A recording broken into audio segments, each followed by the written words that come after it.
Minuto na makalipas ang alas 4 na umaga. DZRH, magandang umaga Pilipinas sa DZRH Radio, DZRH TV at DZRH Online. Kasama si Kuya Angelo Palmones. Magandang umaga Pilipinas.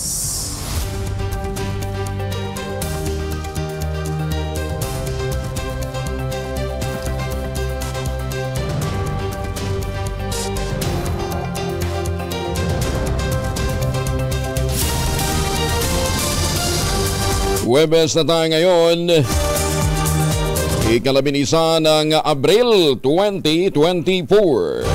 Sa ulo ng ating mga balita, Dangerous Heat Index naramdaman kahapon sa 11 lugar sa Pilipinas. Dolores Eastern Samar, dinuya naman ang magnitude 5.1 na lindol kaninang hating gabi. Pangulong Marcos bumiyahe na patungong Washington DC. Ang caretaker ngayon si Mayor Inday. Si Vice President Inday, si Executive Secretary Bersamin at si Secretary Estrella. Pangulong BBM natakot sa gentleman's agreement ni Pangulong Digong at ng China para sa West Philippine Sea. Roadwork projects iminungkahin ng Pangulo na gawin sa gabi para iwas traffic. Mga LGU sa Metro Manila nag-adjust na ng working hours. COMELEC tiniyak na lagtas sa dayaan ng 2025 midterm elections sa gagamiting bagong transmission system. Kaya lang baka hindi daw humatuloy yung electronic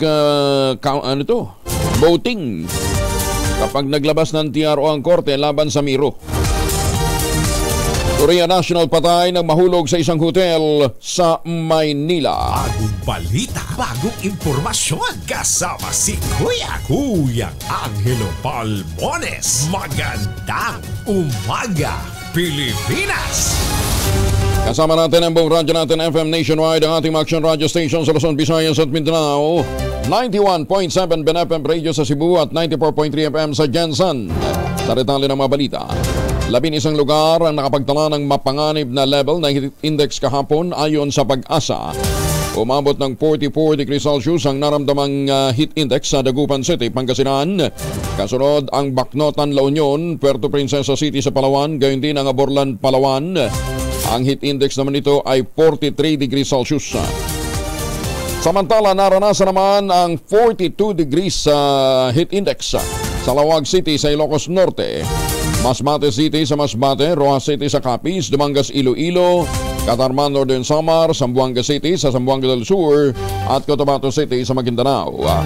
Ang heat index na mula 42 degrees Celsius hanggang 51 degrees Celsius ay maaaring magresulta ng imminent danger tulad ng heat cramps at heat exhaustion. Posible pang mauwi ito sa heat stroke kung patuloy na ma-expose sa matinding init. Ang pinakamataas na naitalang heat index sa bansa ngayong taon ay noong March 27 sa Rojas City sa Capiz na umabot ng 48 degrees Celsius. Kaya siguraduhin natin pagkalalakad ho tayo at medyo maiinitan ho tayo, mag-sunblock na o magbaon din ang pananggalang laban po sa init. Niyanig ng magnitude 5.1 na lindol ang southeast coast ng Dolores Eastern Samar kaninang alas 12:20 ng hating gabi. Unang inuulat ng PBOK sa magnitude 5.3 ang pagyanig, pero binaba din ito ng 5.1. Tectonic ang origin ng pagyanig, may lalim na 25 kilometers. Walang iniulat na pinsala mula sa pagyanig pero asahan pa rin ang mga aftershocks. Nakaalis na ang Pangulong Bongbong Marcos patungong Estados Unidos para dumalo sa Trilateral Summit sa pagitan ng Pilipinas at Amerika at ng Japan. Gaganapin ito sa Washington, D.C. Mag-aalas 3 ng hapon nang lumipad ang aeroplano lulan ng Pangulong BBM at si First Lady Lisa Araneta Marcos. Ayon sa Pangulo, nakatuon ang Trilateral Summit sa pagdiyak ng seguridad at kalayaan sa paglalayag sa West Philippine Sea. Pag-uusapan din sa summit ang mga detalye kung paano ipatutupad ang kasunduan sa pagitan ng kooperasyon ng tatlong bansa. Sa kanyang departure speech, sinabi ng Pangulong BBM na tatalakayin sa kanyang pulong kasama sina US President Joe Biden at Japanese Prime Minister Fumio Kishida ang mga aksyon laban sa maritime cooperation, ganyan din ang climate change, cybersecurity at marami pang iba. Pero paglilinaw ng Pangulo, pinakalayunin ng summit ang usapin na may kinalaman sa ekonomiya. Tatlo naman ang caretaker ng Pilipinas habang ang Pangulo ay biyahe patungong Estados Unidos. Kabilang nga sa mga itinalaga ng Pangulo bilang tumatayong caretaker sina Vice President Sara Duterte, Chief Executive Executive Secretary Lucas Bersamin at Agrarian Reform Secretary Conrado Estrella III. Pero ayon sa Presidential Communications Office Secretary Chaloy Garapil, si BP Inday ang magiging chair caretaker habang sina Bersamin at Estrella ay kanyang magiging assistant. Nadalo ang Pangulo sa Trilateral Summit ng Pilipinas, Japan at US sa Washington DC upang pagtibayin ang mga kooperasyon ng tatlong bansa sa maritime, defense, ekonomiya at marami pang iba. Suportado naman ng mga kongresista ang isasagawang tripartite summit sa pagitan ng Estados Unidos kasama si President Joe Biden, Japan Prime Minister Fumio Kishida at ang Pangulong Bongbong Marcos na may tuturing umanong isang game changer para sa kooperasyon at diplomasya sa rehiyon. Ngayong araw, isasagawa ang pagpupulong ng tatlong lider gaganapin sa Washington DC. Isentro ito sa pagpapalakas ng ekonomiya at pagpapanatili ng kaayusan at kapayapaan sa Indo-Pacific region.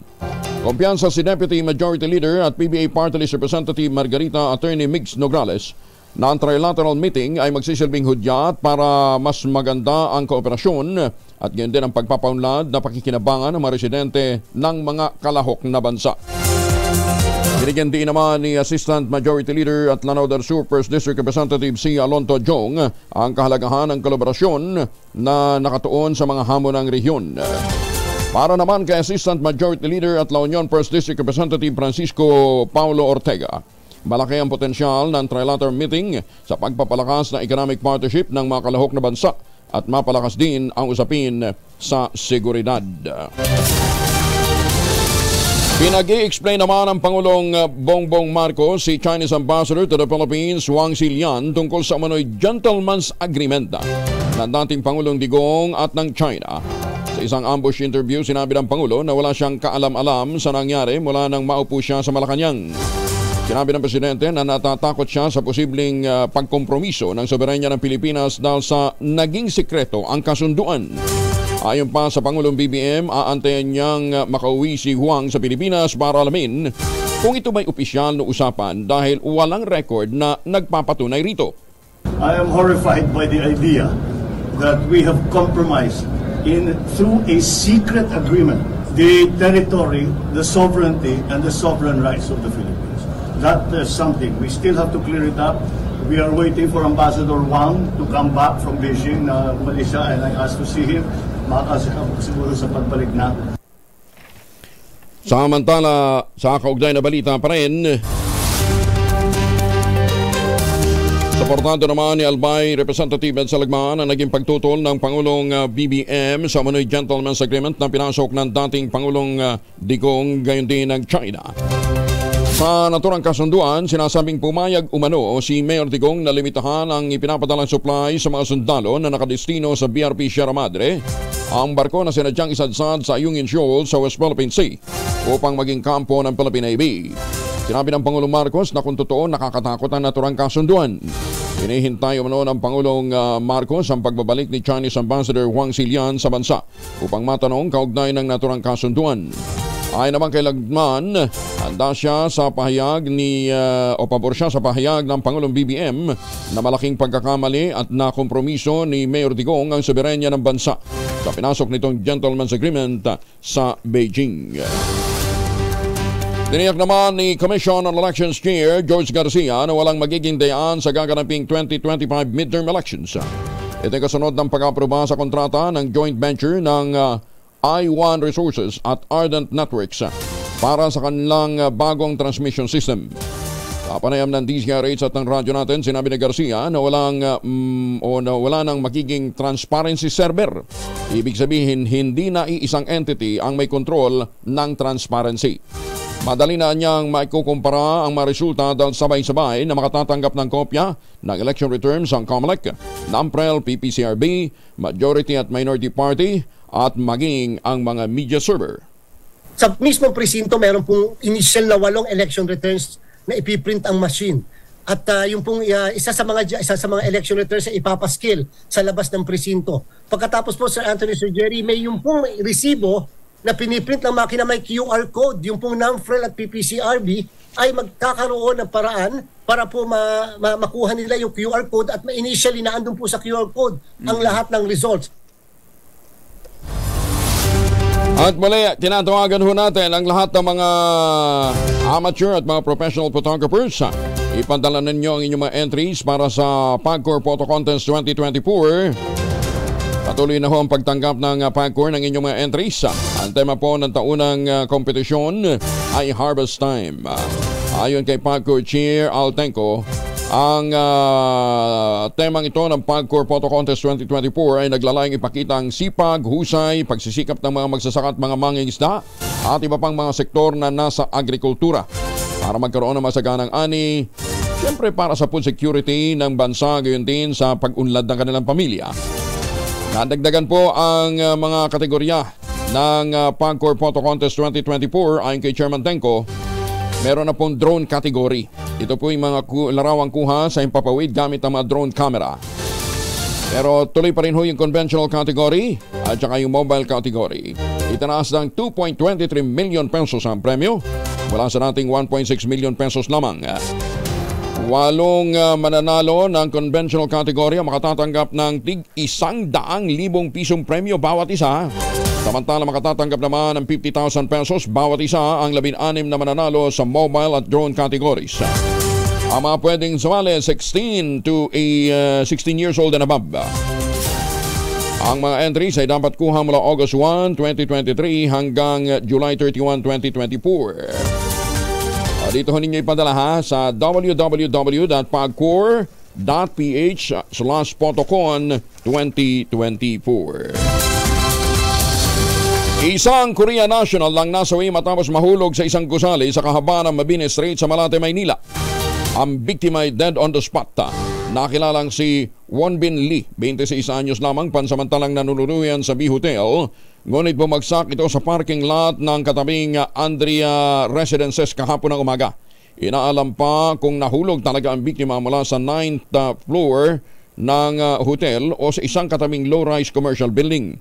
Na-recover sa lugar ang cellphone ng biktima na dinala malapit sa isang kalapit na punerarya. Nabatid na nag-check-in ang biktima sa hotel noong Panglinggo at ulitong nakita ng gabi ng Abril 8, araw ng Lunes. Mas pinaaga na ang pasok ng mga empleyado ng mga lokal na pamahalaan sa Metro Manila. Kasunod ito ng resolusyon ay nilabas ng MMDA at ng Metro Manila Council na nagsasaad na imbis na alas 8 ng umaga hanggang alas 5 ng hapon, gagawin itong alas 7 ng umaga hanggang alas 4 ng hapon. Layunin itong ma-decongest ang trapiko sa Kamaynilaan sa pamamagitan ng pag-iwas sa pasok ng mga LGU na nag-uopisina kasabay ng mga nasa pribadong kumpanya. Inimok naman ng Metro Manila Mayors ang national agencies na nasa National Capital Region. Ipatupad din sa kanila ang kaparehong adjustment ng oras ng pasok. Nakasalalay naman sa mga employer ang pagpapatupad ng walang pasok o adjusted hours sa trabaho sa gitna ng matinding init ng panahon. Tugon ito ng Employers Confederation of the Philippines President Sergio Ortiz Luis Jr. kasunod ng panawagan ng Kilusang Mayo 1 na bigyang seguridad ang mga manggagawa ngayong panahon ng taginit. Sinabi ni Ortiz Luis, hindi pare-pareho ang physical setup ng mga establishmento pati ang biyahe ng mga manggagawa, kaya't nasa kamay na nila ang pagpapatupad ng adjustment. Mungkahi pa ni Ortiz Luis, pwede rin namang magpatupad na lamang ng extended breaks ang gobyerno o mga employers para maiwasan ang epekto ng matinding init. pabayaan nila, bigyan naman ng konting credit sa mga employers that they know what to do. Hindi lang mamandate na mandatory na gagawin ganitong oras, ganitong oras. Iba-iba sitwasyon eh. Iba-iba sitwasyon. Iba-iba rin yung lugar ng place of work. So, pabayaan nila. Sabi ko nga sa'yo, napakarami ng regulasyon sinusundan ng mga kumpanya. Natataronda na tuloy sa dami ng ano. Sa totoo lang, may mga legal liabilities pa mga kumpanya pag sila nagpabaya eh. Ayun. Oo nga naman. Ba't kailangan natin diktahan kung ano daw gustong gawin ng private sector? Ang importante, may mga adjustments naman ginagawa yan. Samantala, mag-showbiz muna tayo mula kay Morley Alinio. Uy, isang dating actress at sexy star na nasiraan ng bait. Gumagaling na. Sino yan? Morley Alinio. Morley, good morning. Gising ng showbiz, rampa na Pilipinas. Naku, Kuya Angel, natatandaan mo ba si Brandy Ayala? Yung actress na sumikat noong way back 80s na nagpapasexy at nagpapakita ng kanyang katawan.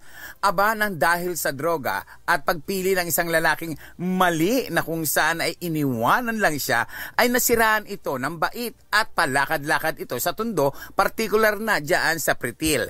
Well, sa totoo lang, Kuya Angel, lubhang nakakaawang actress na si Brandy ng mga kanyang kapanahunan na gusgusin, marumi at wala sa kanyang sarili. Takbo lang siya ng takbo, iyak ng iyak, tawa ng tawa na talaga namang luka-luka na ito. Pero sa tulong ng Bahay Foundation o Battles Against Ignorance at ng Safe Haven ay dinala ang naturang actress sa Cebu City after 4 months. After 4 months, eto, unti-unti nang nakaka-recover si Brandy Ayala at pinuntahan nga natin at kinausap ito. Nakakatuwang ipaalam sa lahat na ang dating nasiraan ng bait, pinanawan ng ulirat, na ang dating sexy actress na pinanawan ng bait ay unti-unti na ngayong nakakabalik sa kanyang normal na buhay. Yan ang ating DZRH Showbiz Status News. Ito po ang inyong RH4-7. Morley Alinio, tuloy-tuloy sa pagbabalita, tuloy-tuloy sa serbisyo. Sama-sama tayo, Pilipino. Babu! Magandang umaga, Pilipinas! Maraming salamat, Morley! Hindi ko inabutan si Brandy Ayala eh. Ano pa? Brandy Ayala pa. Inabutan mo ba yan? Hindi ko rin. Kim Chiu nang inabutan ko yung panahon. Si Eko. Ayun, mga inabutan namin. Sorry Morley Ay! Mga misi, sa may araw ba si Monso pag-uwi galing ng eskwela, may dalian sa germs sa katawan nila. Para labanan ng may araw at may pawis, gumamit ng Shield Bath Soap regularly. Ang Bitabalan Shield sa paglaban sa germs versus another brand may shea butter. Pampalambot ang kuti sa presyong abot kaya 12.50 SRP. Kaya mga misi, sa challenge yung subukan ng Shield Bath Soap. Galit sa sakit, may malasakit, sulit na sulit na. Antabayanan nyo mamaya saan mamimigay ng pera si Sherwin Alparo. Ibinongkahin naman ng Pangulong Bongbong Marcos na gawin na lamang ang mga road work sa gabi para hindi makaabala sa mga motorista. Salamat, Mr. President. Sabi ng Pangulo, sa isasagawang sinagawang traffic summit, mas mainam na gawin ang pagkukumpuni sa gabi dahil walang masyadong sasakyan at traffic. Hindi lang yun. Hindi ho mainit ang panahon. Hindi kawawa yung mga magtatrabaho. Ganit ang Pangulong BBM, antayin na lamang na sumapit ang gabi para hindi maharangan ang mga daanan lalo na sa oras ng pagpasok at pag-uwi. Ito anya sa ang nakikita nilang estratehiya sa ngayon para hindi na makadagdag pa sa napakatinding traffic at mabawasan din ang hirap ng pagsakay ng mga commuter. Mayorya naman ng mga Pilipino, 64% ang kumbinsidong makatutulong ang pag-amyenda sa economic provisions ng saligang batas sa pagbibigay ng mas maraming trabaho at mas mataas na sahod. Ito ang lumabas na resulta ng latest survey ng Pulse Asia tungkol sa posibleng maging epekto ng pag-aalis ng ilang foreign restriction sa ating saligang batas. Mahigit na kalahati o 56% ang naniniwalang magkakaroon ng pagganda sa mga serbisyo. 55% ng tiwalang makatutulong din ito ng mga akit ng mga foreign investors at 54% naman ang nakikitang bababa ang presyo ng mga bilihin. Sa kabuuan, sinabi ng survey na pabor o suportado ang karamihan ng mga Pilipino sa isinusulong na economic reforms sa ating saligang batas. Bagong balita, bagong impormasyon. Kasama si Kuyang Angelo Palmones. Magandang umaga, Pilipinas! Naniniwala naman si Senator Lito Supremo Lapid na malaki ang maitutulong ng paggamit ng renewable energy sources sa nararanasang brownout sa Negros Occidental, Panay Island at iba pang mga lugar sa bansa. Ayon kay Senator Lapid, magandang pag-ibayuhin ang paggamit ng renewable energy tulad ng solar, wind, waves at iba pang sources. Sa harap ng nararanasang matinding init ng araw, sinabi ni Senator Lapid na maaaring i-harvest o ipunin ang sikat ng araw sa pamamagitan ng solar panel na siyang magiging supply ng power grid ng isang bayan o lalawigan. Ginawa ni Senator Tolitz ang pahayag nang bumisita ito sa Bacolod City at Himamaylan, Negros Occidental na madalas na tamaan ng brownout dahil sa kakulangan ng supply ng kuryente mula sa National Grid Corporation of the Philippines. Actually, nag-ano kami kayo na ma-plant na kami sa RE. Hindi ang solar sa Negros, tako. Kung nila istorya ng mga kailangan. O kailangan ma-incentivize ta. Because ang problem na ito sa Subong. Ano yung nangyari sa Iloilo, mangyayari dito. Diba sa Iloilo nagkaroon ng brownout? Talaga. Almost 3 weeks ba yun? So you're really into solar? Oo, kaya ako nagpapasolar din ako sa bahay.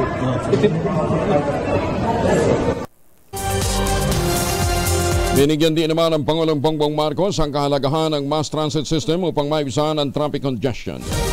Sa kanyang talumpati sa Traffic Summit sa San Juan City, sinabi nito na ang pinakasolusyon sa napakatinding traffic sa bansa ay dapat na maisakatuparan sa lalong madaling panahon. Kasi nga naman, ito daw ang dahilan kung bakit sinimulan na ng gobyerno ang ilang mass transit projects tulad ng subway para mailipat ang mga commuter dito. Ayon pa sa Pangulong Marcos, kapag mas maitatatag ang mass transit system, pati ang mga mayayaman na may mga pribadong sasakyan, lilipat na rin dito dahil sa kawalan ng trapiko. Tiniyak naman ng Department of Environment and Natural Resources na walang mararanasang interruption sa supply ng tubig ang mga residente ng Metro Manila hanggang Abril 30. Ito'y kahit pa planong bawasan ng ahensya ang lokasyon ng tubig sa National Capital Region dahil sa patuloy na pagsadsad ng tubig sa Angat Dam. Ayon kay Environment Undersecretary Carlos David, nagkasundo na ang mga ahensya at mga TATS agency ng National Water Resources Board na hindi babawasan ang alokasyon kung hindi bababa sa 195 meters ang level ng tubig. Sa pinakahuling monitoring naman ng Pag-asa, nasa 195.85 meters na lamang ang antas ng tubig ng Angat Dam simula kahapon. 24 na makalipas ang alas 4 ng umaga. Pinag-iingat ng Department of Health ang publiko sa pagbili ng mga pagkain ngayong panahon na may matinding init ng panahon, partikular na ang halo-halo. Paliwanag ni Health Secretary Ted Herbosa, maraming mga lahok sa halo-halo ang mabilis na masira o kaya ay kontaminado na posibleng maging sanhi ng sakit lalo ng pagtatae. Sinabi ni Herbosa na mabilis na dumami ang bakterya sa mga matatamis na pagkain lalo na kapag ito'y nabibilad sa init ng araw. Bukod dito, dapat din na niyang tiyakin na malinis ang tubig na ginagamit sa paggawa ng yelo at hindi panis ang gatas. Ginawa ng kalihim ang babala matapos ang isang insidente sa Kidapawan City kung saan hindi mababa sa 7 kataong na ospital, karamihan ng mga bata matapos na madali ng halo-halo. Oy mga mamis! Pwede tayong mag-laundry day today, ha? Kunot no ka ba kapag makapit, madikit at malupit ang mancha? All you need is Pride. Ba't mapahirapan ang self-con sa Pride? Easy at worry-free naman ang laundry. Sa triple stain away formula, tanggal ang matitinding mancha based on test sa chocolate, mud, and sabon on cotton. Gawa po ito ng ACS. Bagong balita, bagong impormasyon. Kasama si Kuyang Angelo Palmones. Magandang umaga, Pilipinas. Alas 4:25. RH number 1. Oy, yung mga taga-Tondo, lakasan nyo ng inyong mga radyo. Mag-iikot dyan si Sherwin Alparo. Mahiwagang tunog. Pero habang nag-aantay kayo kay Sherwin, ito muna ang ating mahiwagang tunog. Nagkakahalaga ngayon ng 4,000 piso. 4,000 po ang premyo ng ating mahiwagang tunog. Ayan, obvious may motor, di ba? Gamit na gamit yan ng mga kabataan lang ngayon. Lalong-lalo ng mga kabataan ngayon, nagpapauso niyan eh. Ngayong panahon ho ng tag-init. Yung isang item. Nabibit-bit kasi nila kung saan-saan eh. Ayan, ha? Ang nyo pong masagot, ipapadala po ninyo sa 0919-282-6485. Sundin ang tamang format ng pagdetext, empty space, name / address / contact number / at ang inyong sagot. Isang beses lamang po maaaring mag-text sa ating text line gamit ang inyong mobile number. Alam ba ninyo na gigising ka na feeling refresh kung iinom ka ng kape bago ka magnap pa? Magnap ha, yung iidlip ka lang. Ayon sa sleep guru na si James Wilson, 30 minuto lamang ang kailangan para mag-metabolize ang caffeine. Kaya may doble itong benepisyo kabilang ang nap rejuvenation at caffeine alertness. Patunay ito sa pag-aaral noong 2010 na nagsasabi na ang pag-idlip matapos magkape ay nagpapahusay ng brain ability na tumanggap ng caffeine. Bagamat posible niyang antukin matapos na o hindi ka antukin pagkatapos na magkape. Kailangan lamang hintayin bago mag-kick in ang caffeine para makatulog. Sinabi naman ng Healthline na ideal way para makakuha ng restful nap ang pag-inom ng kape bago matulog at pananatiling gising sa loob ng halos 20 minuto. Yan ay para sa nap. Pero sa gabi, ang pinakamainam para makapag-resu kayo, Ultabayo. Ayan, lalong-lalo na naman nangangailangan ng magandang gising. Siyempre, pagka magandang gising, kailangan po ninyo ng magandang tulog. Binibigay ko sa atin ng Ultabayo, ito po yung kauna-unahang postbiotic food supplement, ay maabot ho natin yung tulog na aabot ka dun sa yung REM o yung stage 4 ng tulog. Yan, ha? Ano nga bang ginagawa ng postbiotic na dinevelop po ng mga Hapon? Pag pumasok po ito sa ating katawan, ina-activate po nito yung commander ng ating immune system. Ang tawag ho nun ay plasmacytoid dendritic cell. At ito'y tumutulong para maitaboy ng ating utak ang mga toxin sa katawan. Effectively, tayo po yung nagkakaroon ng magandang tulog para magkaroon ng bagong lakas sa kinabukasan. Ayan, ha?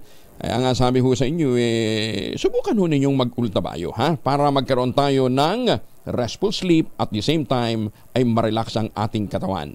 Available po yan sa Lazada at Shopee, pero siguraduhin lamang po ninyo na ito'y galing sa Deoxys Health Ventures o dili kaya sa Mercury, Mercury Drug Store, sa Mesco Drug, Pasmed Pharmacy, John's Pharmacy at Curamed.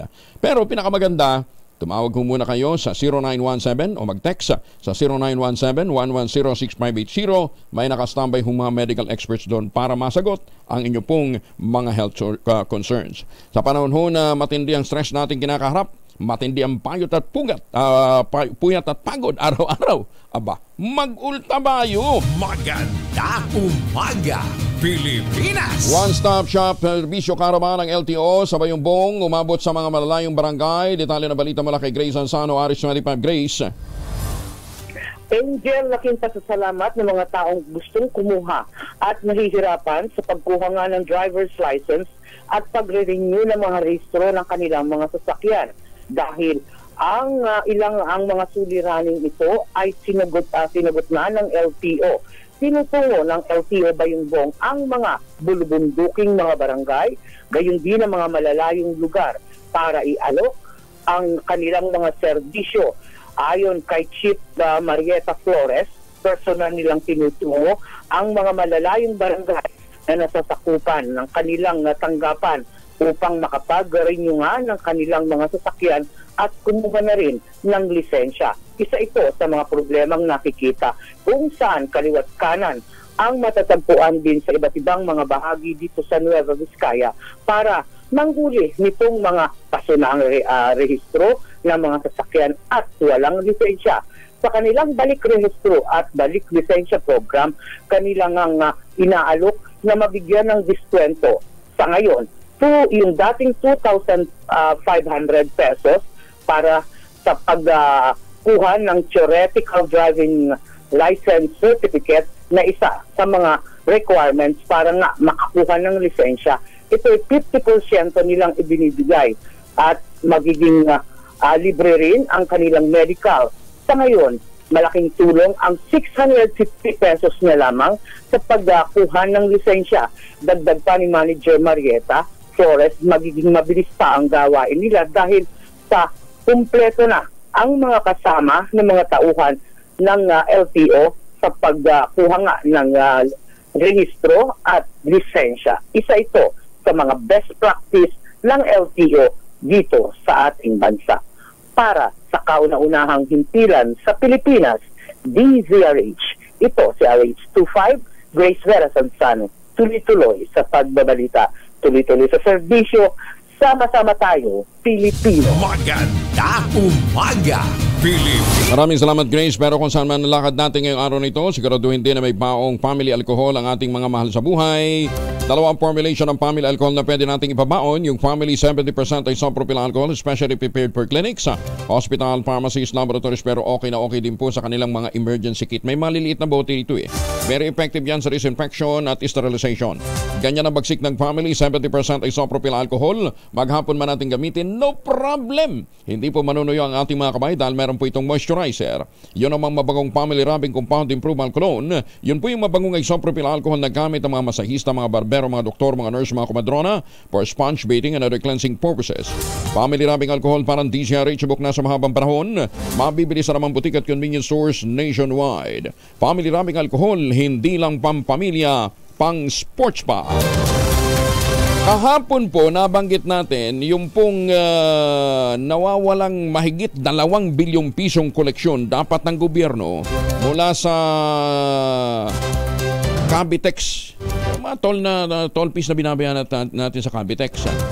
Dahil may isang kumpanya na ayaw i-turn over yung pangungulektang yon sa PEA Tollway Corporation. Kaya ho napilitan ang PEA Tollway Corporation na mag-file na ng mandamos sa Court of Appeals.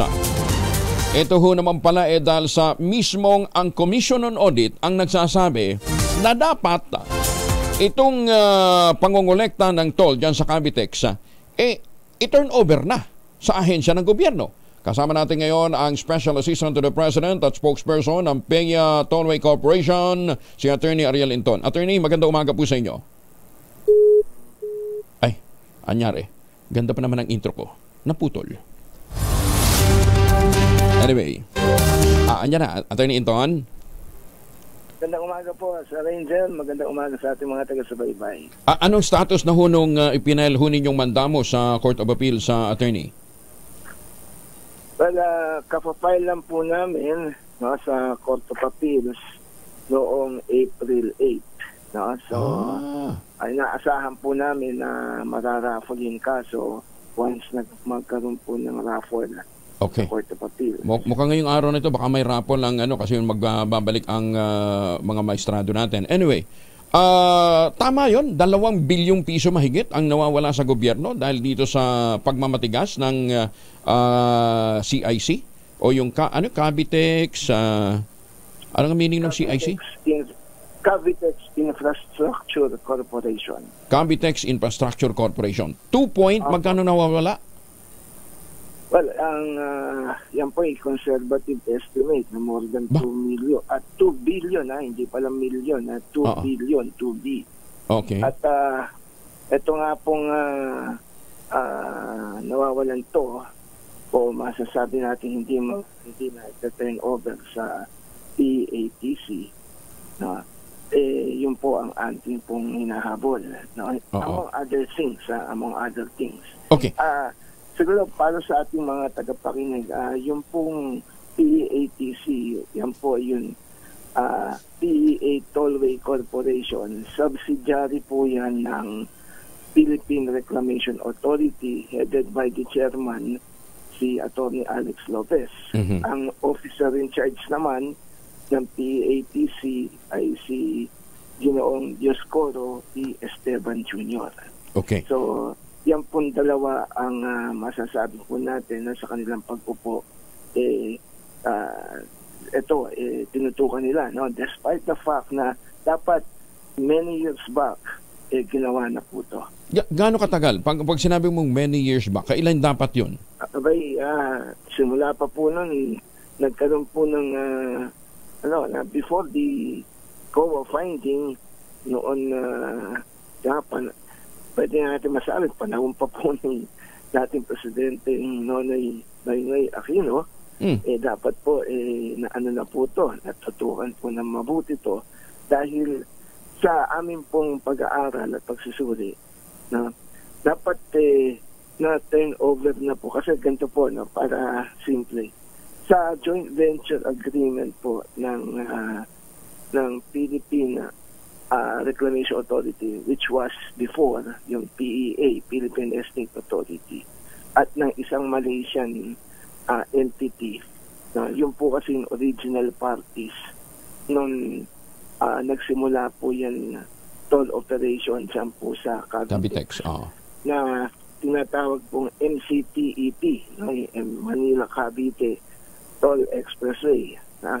Ngayon, bakit po doon pumasok yung pari? Kasi po reclaimed area yan Okay. So yung reclaimed area, ginawang daan. So, noong panahon na yun, nagkaroon na po ng agreement ng dalawang kumpanya, dalawang entity, parang government to government, na ang hatian ay 90% din sa Malaysian company at 10% sa sa gobyerno. However, dun sa kontrata, there will come a time na kapag na-comply na for ito para mas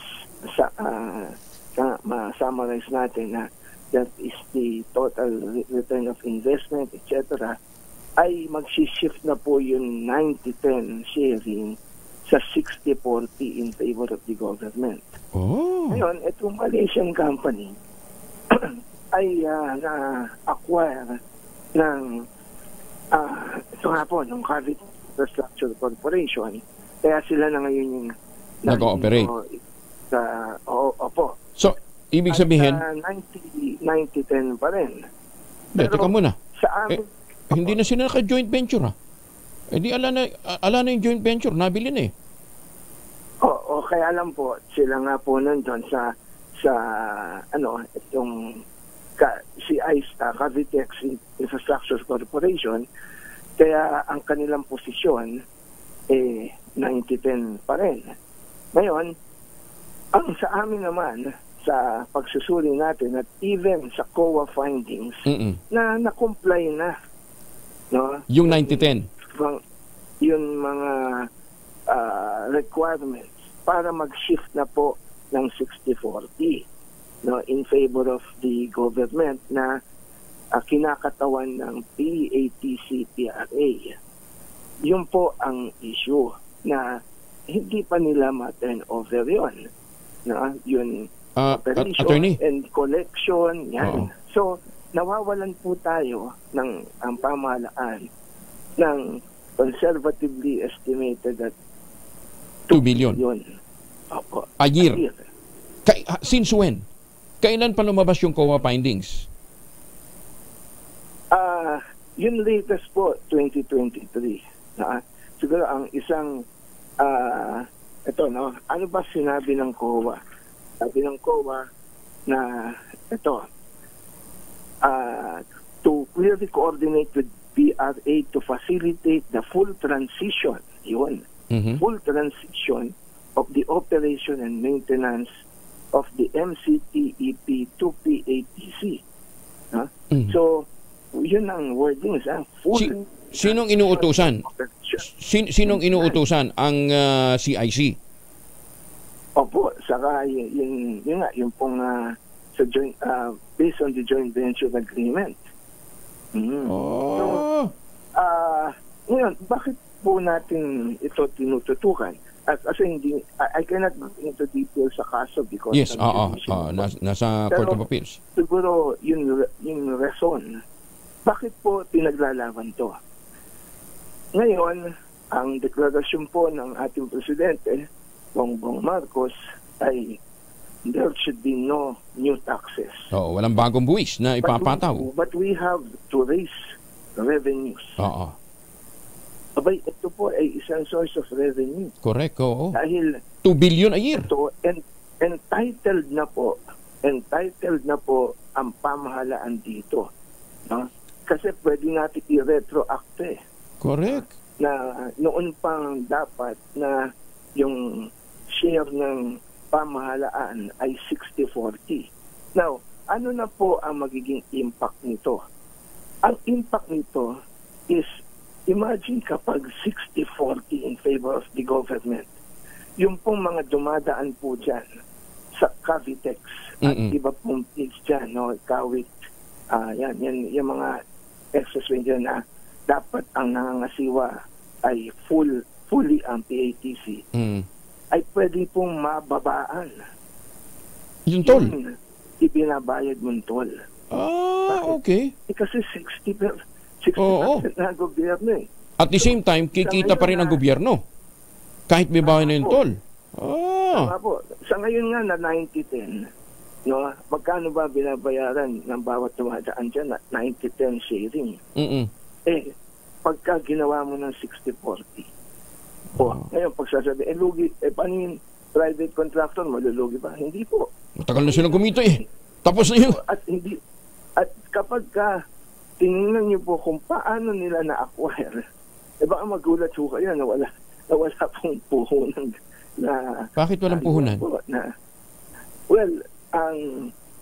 Yung pong kontrata, yung po ang prinenda para makautang, no? At yung inutang, ibinayad dun sa, doon sa pinagbilhan?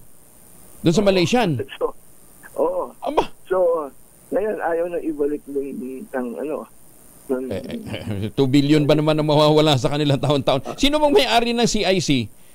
Attorney? Ang CIC po ay represented ng Presidente po at General Manager si Raul Ignacio. Pero ito po ay isang subsidiary po ng Mega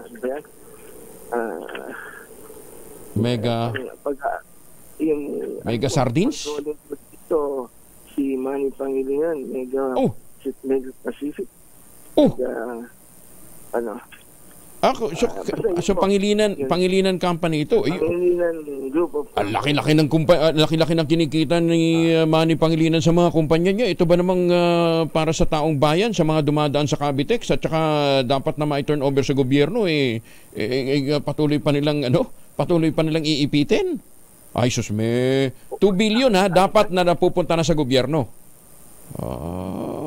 At hindi lang po yung over and above that, yung pong benepisyo sa motorista, no? Na kapag ang hatian na ay 60-40, the government, no, can have the toll, can petition the toll regulatory board na po, pwede na natin tumababaan itong bayad sa toll kasi 60-40 na. Correct. Oo. Ang safety. Oo. At Anyway, hindi naman po mawawala ng kita yung private contractor. Hindi nga Hindi na nga sila mawawala ng kita. Wala pa pala silang investment. Laway lang. Di ba? Papel-papel lang. Ay, susme. Anyway, so attorney, tutukan namin ho itong usaping ito, at abangan natin kung ano magiging posisyon naman ng Court of Appeal. Sana nga ho mairapol na ito at nang sa gayon magkaliwanagan. Dahil COA report nito, hindi naman ito base sa kung anumang haka-haka Ito ay base sa findings ng Commission on Audit. Ito po, bago po na i-file, nag-aralan po mabuti ito. Steve Esteban, talagang is very passionate about this. Napagka nakita niyo po na several demand letters muna ang sinend niya. Okay. Tapos hindi pinapansin. Bago ay tuluyan ng i-file ng PATC. Okay. Anong ginawa nung di ba may legal naman ang PRA? Anong ginawa nila? Bakit? Pero hindi po sila mga abogado ng dito sa petition na to. Okay. Pero sila dapat nag-push na nung 60-40 na matagal ng panahon. Di ba? Anyway, usapin na siguro yan. Anyway, hintayin muna natin yung magiging aksyon ng Court of Appeals dito sa usaping ito. Attorney, maraming salamat po. Thank you for joining us. At salamat po sa information. Si Attorney Ariel Linton, Special Assistant to the President at Spokesperson ng PEA Tollway Corporation. 49 makalipas sa alas 4 ng umaga, PRO 11 nakikipagtulungan naman sa Senate Sergeant at Arms para ipatupad ang batas kahit kaibigan si Pastor Apollo Kibuloy ng mga taga Davao. Detalye na balita mula kay Jun Soter mula sa Action Radio Davao. Jun, may buntag. Mayong buntag usab Kuyang Angel, kinompirma ni Police Regional Office 11 Director Brigadier General Alden Delbo sa EFE-PNP Presscon na Merkulis ng tanghali na nakipagtulungan sila ngayon sa Office of the Senate Sergeant at Arms para iserve ang arrest order para sa pinuno ng Kingdom of Jesus Christ na si Pastor Apollo Kibuloy. Ayon kay General Delbo, dumating sa PRO 11 headquarters sina Director 3 Manny Parladi at Director 2 Hel Valdez mula sa Senate Sergeant at Arms Office para makipagtulungan sa lokal na kapulisan. Sa ngayon, wala pa silang natatanggap na impormasyon kung saan ang kinaroroonan ni Pastor Kibuloy matapos silang napuntahan na ang mga lugar na pagmamayari ni Kibuloy tulad ng KOJC malapit sa airport, sa Tamayong Prayer Mountain at sa Samal Island. Inamin naman ng General Delbo na kahit na kaibigan niya si Kibuloy, sa katunayan pareho sila ng birthday sa April 25 pero kailangan niyang ipatubad ang batas bilang isang pulis. April 25, that coincides with the birthday of me, my birthday. And that is why magkakilala kami. And there were times also that I don't celebrate my birthday at home. Being a policeman, being a regional director, I'm just a professional. I'm just doing my job. Tinig ni PRO 11 Director Brigadier General Alden Delbo mula sa Action Radio Davao. Jun Soter para sa kauna-unahan sa Pilipinas. DZRH. Tuloy-tuloy sa pagbabalita. Tuloy-tuloy sa serbisyo. Sama-sama tayo, Pilipino. Daghang salamat na Jun Soter. Malapit na palang birthday ni Pastor Apollo Kibuloy, ano ha? Malay natin, baka sa birthday niya susurrender na rin siya, ano ha? Malay lang natin. Ay, happy birthday naman kay Raul King Reyes. Kung si Pastor appointed son of God daw siya. Ang mga mapitagan merong King, si Raul King Reyes. Happy birthday Boss Raul. Ayoko tawaging Bok King. Hirap dating Bok eh. Kay Boss King, happy birthday. At dyan ho naman sa Saudi Arabia, nagdiriwang ng birthday niya ngayon si Boy Hernandez, si Kuya Boy. Ayan, kaklase ko po yan ng high school. Boy Hernandez, happy birthday. Enjoy ka lang dyan, ha? Ingat lang sa pagbabike dahil ngayon pong mga panahon ito, mainit ang panahon. Nabati ka ng mga Knights of St. John. Magandang umaga kay PGM Week Biloso, kay Justice Max De Leon, Mayor Sene Mendoza ng Talisay, Batangas. Magandang umaga po, ma'am. At syempre kay Congressman Ador Plato. Kong, thank you, ha. Wendell Alvarez, agang mo gumising, ha. Magandang umaga din kay Boss Harry at kay Ma'am Naida Angping ng Maynila. Marami natatanong nyo na ba, bakit ganun ang shape ng saging? Ha? Di ba ang shape ng saging parang ayan, ang dahilan po daw niyan ay tinatawag na negative geotropism. Ang ibig sabihin ho ng geotropism sa botany yung bang yung pag-grow against the gravity. Pagka ang ugat pababa, positive geotropism. Yung negative, yung pangat na kamukha ng saging. Ayan. Ito yung tinatawag, unique process daw po ito na negative geotropism. Kasi yung saging humahabol sa init ng araw. Di ba pababa ganun yung kailangan niyang humabol kaya nakatikwas siyang ganun. Pero yung senyoritang saging, hindi ganun. Maikli eh. Kaya nga sabi nila, ano bang saging mo? Senyorita o binangay? Mas gusto ko gardaba. Maganda umaga, Pilipinas! Dako ang gardaba. Epekto naman ng El Nino sa mga magsasaka sa Tabuk City. Sa Kalinga, nakakaalarma na ayon kay Mayor Darwin Estraniero. Detalye na balita mula kay Romy Gonzalez, Irish 41. Ay bagdabigat kada kayo amin sa ating mga kababayan dyan sa Norte. Maganda umaga, Pilipinas! Romy. Patuloy ang pagtaya sa lawak ng epekto na dulot ng El Nino sa mga magsasaka sa Tabuk City sa lalawigan ng Kalinga. Ang kay Mayor Darwin Estraniero, nakakaalarma na ang epekto ng El Nino kaya tinayak niya sa mga magsasaka na ilalaan sa kanila ang livelihood fund maliban sa 20 milyong pisong calamity fund ng lungsod. Dinagdag niya na may nakalaang 75 milyong pisong calamity fund ng city government, subalit 20 milyong piso lamang o 30% ang ilalaan para sa mga magsaka. Sinabi pa ni Mayor Estranghero na nakipag-ugnayan na siya sa Department of Agriculture para sa posibleng dagdag na ayuda mula sa ahensya. Ang Kalinga, partikular ang Tabuk City, ay tinuturing na rice granary ng Cordillera Administrative Region. 100 tonelada ng bigas ang naaani kapag panahon ng tag-ulan at 70 tonelada naman sa panahon ng tag-init. Sinabi pa ni Mayor Estranghero na nakipag-ugnayan na rin ito sa National Irrigation Administration na mamamagi rin ng communal irrigation facilities sa mga barangay na isang long-term plan at hindi lamang sa panahon ng El Nino. Mula sa kauna-unahan sa Pilipinas, DZRH, ito si Romy Gonzales, tuloy-tuloy sa pagbabalita, tuloy-tuloy sa serbisyo, sama-sama tayo, Pilipino. Maraming salamat, Romy. Jose Gina. Ay, doon sa mga nagtatanong, lalong-lalo na doon sa mga area na nasa tsunami-prone area, no? Kasi may mga senior citizen ho nagtanong ho sa ating kahapon pinagdiinan talaga senior citizen, no?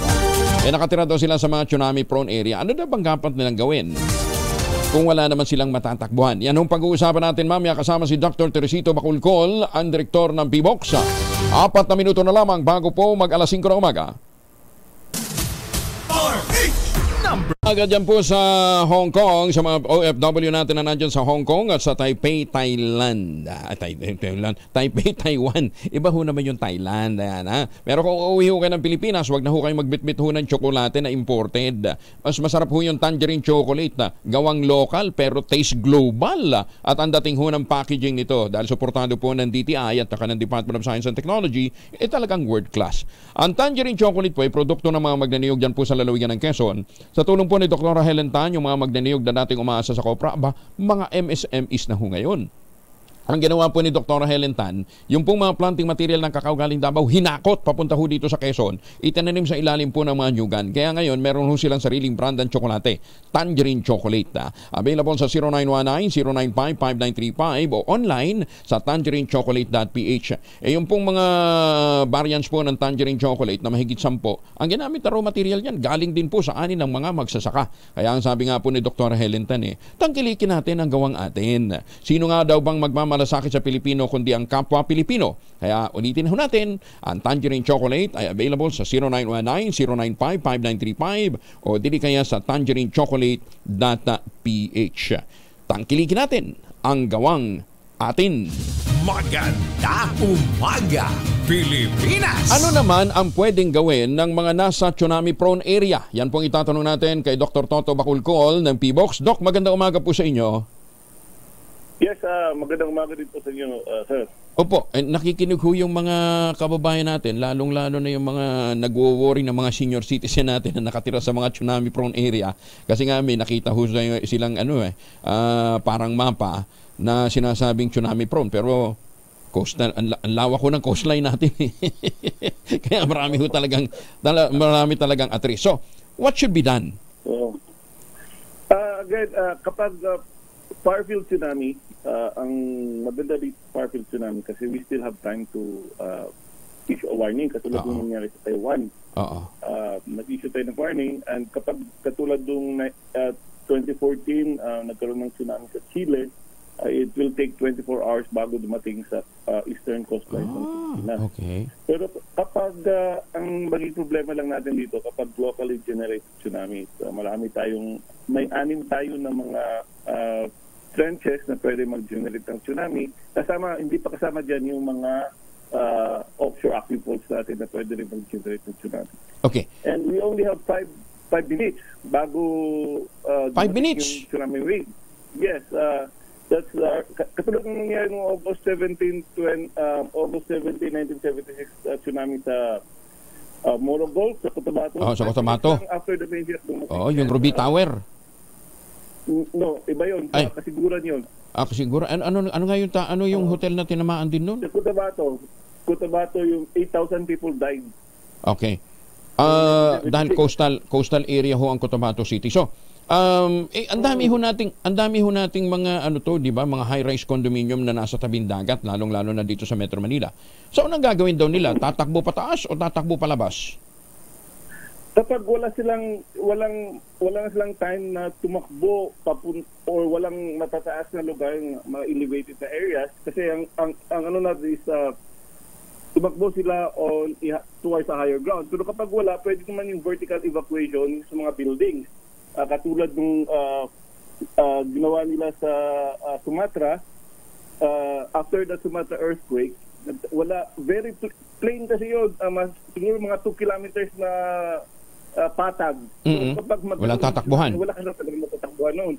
So ang ginawa nila, nagtayo sila ng building 5-story high, and yun yung ginawa nilang evacuation area. So vertical evacuation. Okay. So yung mga condo, yes, pwede yun. Pwede yun. It will, kasi sa Metro Manila, for example, expect natin na yung tsunami waves, kapag low tide, it would be around 3.5 meters. Kapag high tide, dagdagan natin ng 2 meters, 5.5 meters. So, siguro naman yung mga condo na nakatayo dyan, more than 5.5 meters yan. So, pwede nilang gawing evacuation area, vertical evacuation. Yung higher ground. Yes. Kung walang higher ground silang matatakbuhan. Or walang time to run or to evacuate. Kasi matitibay naman itong mga di ba? Itong mga bagong mga building, mga structures na itinatayo ngayon dito.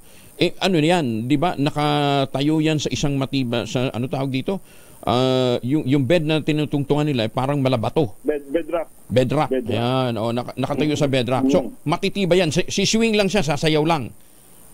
Yes, that's right. Sasayaw lang yan. Yung mga buildings constructed after 2001, in principle, should be medyo maganda rin paggagawa kasi na-incorporate na ng National Structural Code of the Philippines yung mapa ng PVOC. So na-incorporate na sa design yung location ng mga active faults. So they should be able to withstand a strong earthquake. Paano yun? Kung magkaroon down po ng liquefaction? Yung liquefaction, again, yung liquefaction naman, kung maganda yung pagka-design ng building, we should be able to withstand liquefaction. Kasi may engineering intervention naman yung liquefaction. Kasi kung naka-anchor sa bedrock yung building, hindi yan mag-liquefy. Hindi yan it will not be affected by liquefaction. So, again, vertical evacuation ang pinakamaganda. Pagka wala ka talaga matakbuhan palabas na mas mataas na higher ground. That's right. Kung wala kang mataas na walang higher ground, vertical evacuation. Okay. Yan. Hindi na magtatalo yung mga senior citizen siguro na nakikinig ngayon. Dahil alam na nila yung magiging direksyon. May lindol daw kanina, mga alas 12:20? Yes, may lindol kanina. Meron tayong magnitude 5.1 sa may Eastern Samar. 25 kilometers yung lalim. So, wala tayong report intensity, pero intensity 3 sa instrument namin sa may Eastern Samar. Okay. So far, yun lang naman, Yun lang naman, so far. Yun lang yung pinakamalakas pa for today. Okay. Yes, that's right. Okay, thank you for educating us this morning. Maraming salamat po. Good morning. Salamat din. Ayan, thank you. Si Dr. Toto Bacolcol, ang Executive Director po ng PVOC o the Philippine Institute of Volcanology and Seismology. Maganda umaga, Pilipinas! 620,000 halaga ng shabu na samsam naman sa isang araw na drug operation sa Central Luzon. Detalye na balita mula kay Danny Comilang, RH37. Danny? Sa pinaigting na drug operation ng PNP sa buong Central Luzon sa talaan mula sa Camp Olivas, Pampanga City sa tanggapan ni Regional Director Brigadier General Jose Hidalgo Jr. Sa loob lamang ng isang araw na ikinasan drug operation ni Dong Abril 8 ng mga otoridad, nakumpiskan droga ay nasa 91.22 gramo na umabot ito sa halagang 620,323 pesos. Samantalang matagumpay na nadakip naman ang 23 drug suspect sa loob ng 18 ikinasan drug operation. Pinuri at pinasalamatan naman ni Brigadier General Jose Hidalgo Jr. ang kanyang mga tauhan sa Central Luzon dahil sa pagkakadakip sa mga drug suspect at malaking halaga ng droga na nakumpiska. Mula sa kauna-unahan sa Pilipinas, DZRH, ito si Danny Comilang. Tuloy-tuloy sa pagbabalita, tuloy-tuloy sa serbisyo. Sama-sama tayo, Pilipino! Maraming salamat, Danny. And speaking of Central Luzon, huwag nating kalimutan, nandyan pa rin Hugh Alok sa atin ng West Chelsea Realty. ang mga proyekto nila sa yung Sibera Babalacat, Sibera Bacolod at Samira. Aba, yan na pong pinakamurang ready for occupancy unit ngayon sa housing industry. Ano? With easiest term, 5% lamang down payment, pwede pang gives, pwede pang hulugan. Ano pang iniintay po ninyo? Ito pa rin ang pangarap na magkaroon ng sariling bahay sa presyong abot kaya. Ay napakagandang township po nito dahil napakalapit lamang sa Clark International Airport at Clark Economic Zone. Hindi mo po problemahan ang traffic dahil ang munisipyo, ang simbahan, ang eskwelahan at iba pang mga amenities nandyan mismo sa loob po ng township. Kaya ano pang iniintay, ha? Makipag-ugnayan sa 0996-501-5555 o sa 0947-434-5555. Ito pa rin ang pangarap na magkaroon ng sariling bahay sa presyong abot kaya. At kung ngayon ho kayo bibili, aba, may chance pang manalo ng 342 sa namang Asian destination. Kasama dyan ang Japan. Ohayo gozaimasu sa ating mga suki dyan po sa Japan. Pwede kayong mag-attend ng Sakura Festival ng libre. Pwede rin ho kayo mapunta ng Taiwan, ang Thailand, Singapore, Hong Kong, ng libre. Yan, Kaya ano pang inihintay ho ninyo? Ito pa rin ang pangarap magkaroon sariling bahay sa presyong abot kaya. Dahil 85 taon na ang kauna-unahan sa Pilipinas at ang MBC mas gumanda na, mas pinalakas at mas pinalawak pa ang pamimigay ng ating papremyo. Ito ang DZRH Mas Malakas Promo kung saan pag naabutan namin kayong malakasang nakikinig o nanonood sa DZRH ay mananalo ka ng instant 1,000 pesos at may kasama pang grocery bag ng DZRH. So ano pang hinihintay ninyo? Tutok na sa nangunguna kauna-unahang radyo sa buong Pilipinas, DZRH. Una sa Pilipinas, una sa Pilipino. Lakasan nyo ng inyong mga radyo. Barangay 71, Tondo, Maynila. Nag-iikot na si Sherwin Alparo. Baka kayo ang manalo ng 1,000 piso. Bagong balita, bagong impormasyon. Kasama si Kuyang Angelo Palmones. Magandang umaga, Pilipinas! Senator Amy Marcos nagbabala sa issue at usapin ng West Philippine Sea na maghinay-hinay lamang.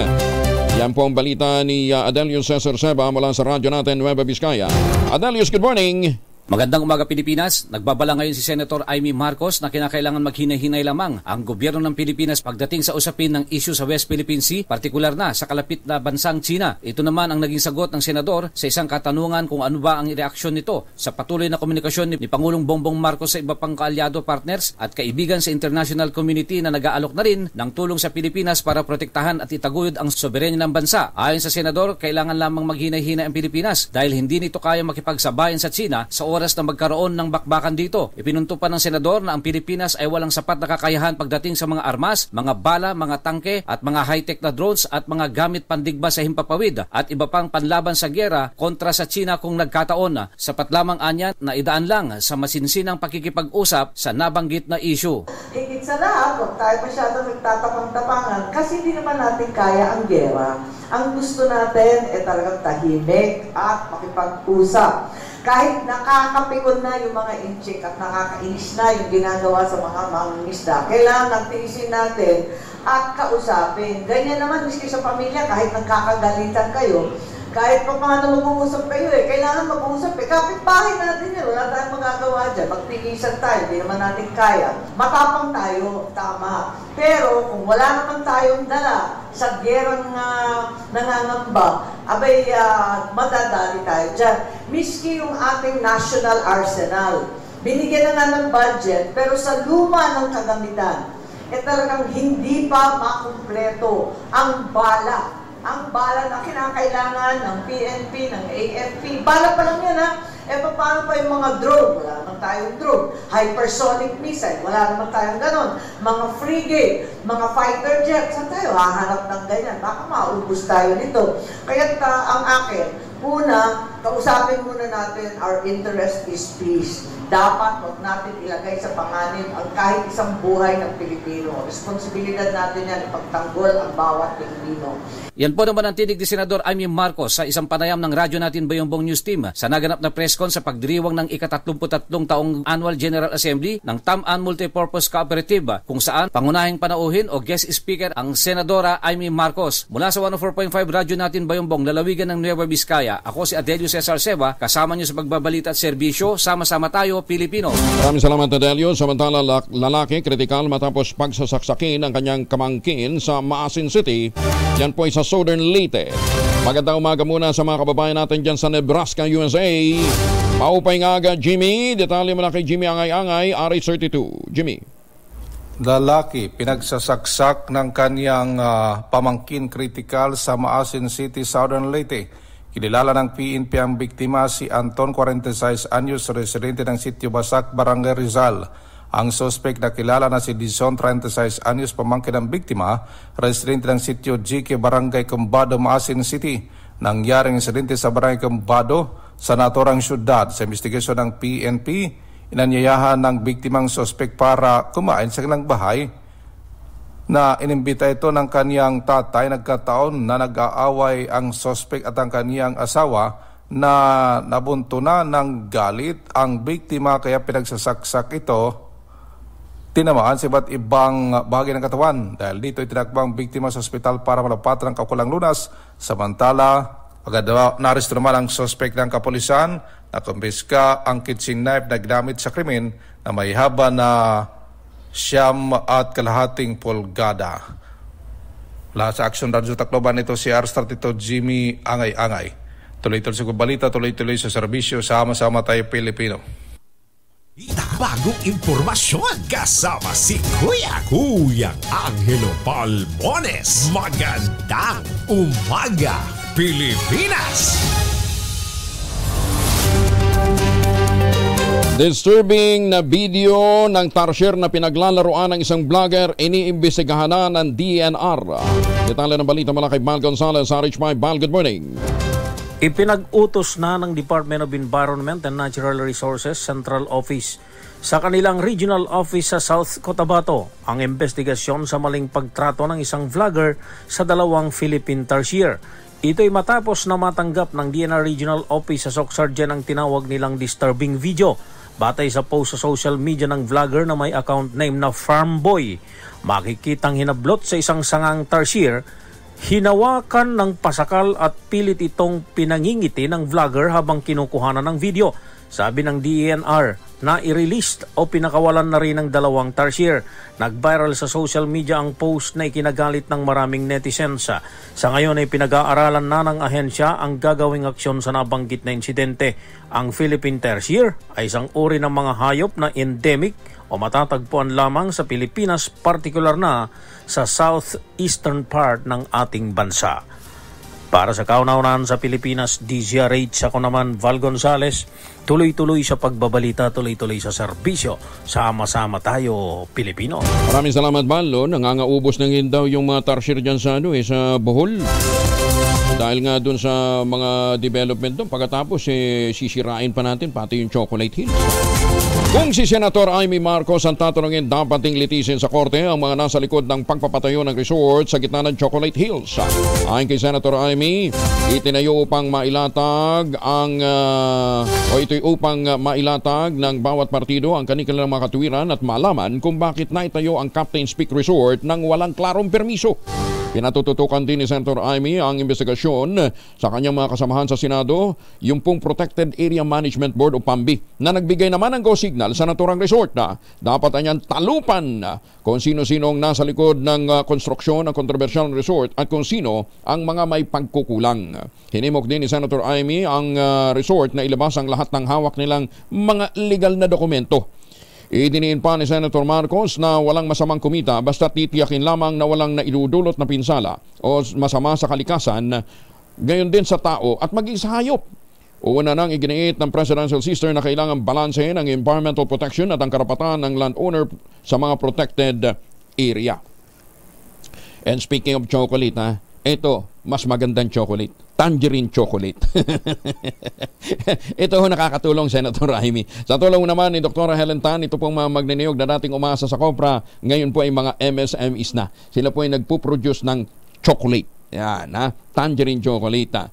Ang ginawa po ni Dr. Helen Tan, yung pong mga planting material na kakao galing Davao, hinakot yan po sa Quezon at itinanim sa ilalim po ng mga nyugan. Kaya ngayon, meron ho silang tangerine chocolate brand na ipinagmamalaki. Local ang gawa, pero global ang dating. Available sa 0919-095-5935. Ang tangerine chocolate po ay may mahigit 10 variants na available sa tangerinchocolate.ph. Ang mga raw material na ginamit doon galing din po sa ani ng mga magsasaka. Kaya sabi nga po ni Dr. Helen Tan, pag tinangkili ko natin ang tangerine chocolate, sinusuportahan natin ang ating mga magsasaka at ang ating mga MSMEs. Ay sabi nga po ni Dr. Helen Tan, tangkilikin ang gawang atin.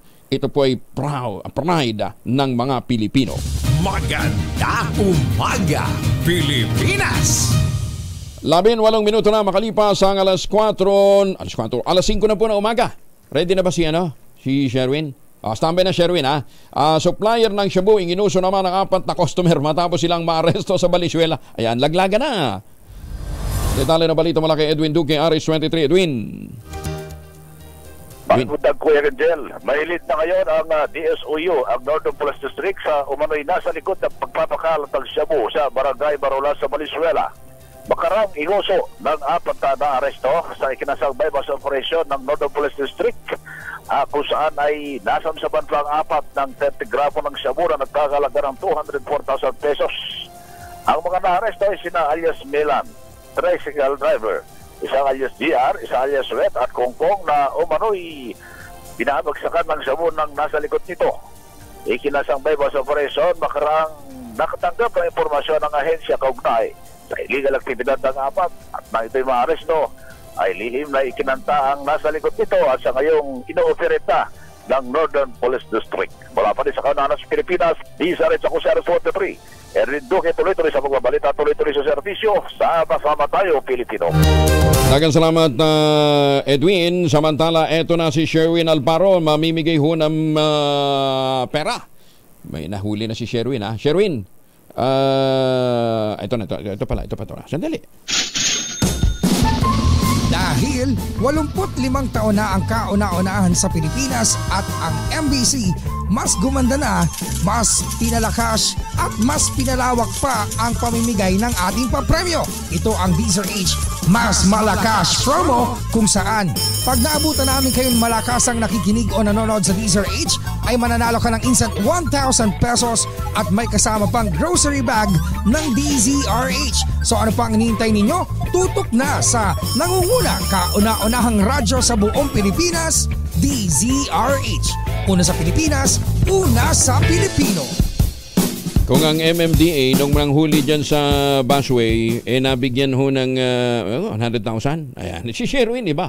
Nanguhuli para mamigay ho ng pera. Sherwin, sinong nahuli mo? Sherwin. Angelo. Ayan. Sherwin. Magandang umaga at huling-huli nga natin, pero hindi kulong. Yan, May ebidensya ka ba? Yung ebidensya, medyo laylay yung signal ng Zoom eh. Ganun ba? Ito, kanina, connected tayo sa Zoom, pero ngayon, biglang lumaylay yung signal. Pero ito, huling-huli natin si Tatay. Pangalan mo, Tatay? Federico de Silva. Si Tatay Federico de Silva ay isang original na batang tondo. Batang tondo. Pero mo, ilang taon na ako kayo? 80. 80. Ba, talaga ha? Ako kayo pinanganak. Kasabay ni Andres Bonifacio.